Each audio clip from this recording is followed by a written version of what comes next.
Reality is what we perceive through our senses, something which is tangible, something which is measurable, while illusion is Maya, something which deceives our mind.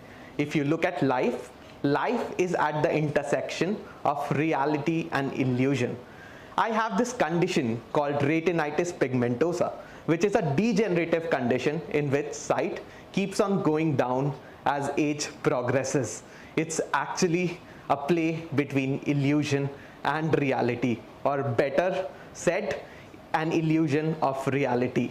When I went to Vipassana, it speaks about impermanence, and I told fellow meditational practitioners that my life and this condition is exactly like impermanence, because your cells keep on dying as time progresses. One of my persons or friends asked me, how much could I see? That's a very, very interesting question. If you look at it, first is the reality of what I can see. Second is the cues, the non-verbal cues, which probably give me an image. And third would be a cocktail of reality and illusion. To give a perspective, right now I can't see any one of you, but probably the non-visual cues tell me that here is a passionate audience, and the cocktail of my past learning cues adds up that I am performing on a grand stage with the audience looking at me. So it's a combination of reality, illusion, and my past learnings. Everyone wants social validation. For me, it was nothing different. Whether it was making it to IIM Bangalore, or cycling over 5,000 kilometers, or running 9 half marathons, or even getting felicitated by the President of India. If you look at my life, it was actually about chasing that social validation. But what's the point of diversity? Because diversity means innovation. If I am also trying to be fit in the same box, then where is the innovation in it? When we seek for social validation, we always try to fit in. But I now no longer want to fit in, but practice whatever I would like to do. Being a person with visual disability, it hurts to see Sachin at one point and not to see Sachin. It hurts to see the movies, the concerts. It hurts at every point of my existence. But I have realized that I need to stop and move on. There was a point, I don't know how many of you have done this trek called Harishchandragarh, and one of my friends, during a 90-degree climb, I realized that I have gone and probably made it too far while trekking this trek without sight and without safety gears.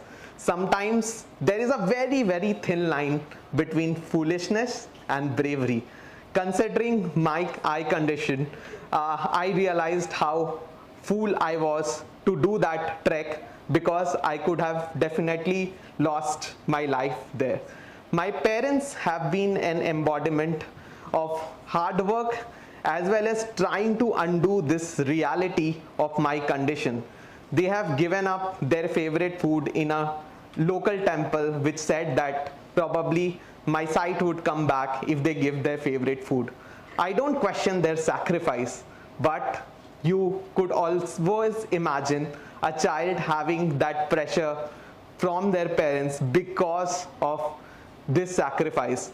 We have tried everything from homeopathy, allopathy, and Ayurveda, but it's an incurable condition. So we need to accept this and move on.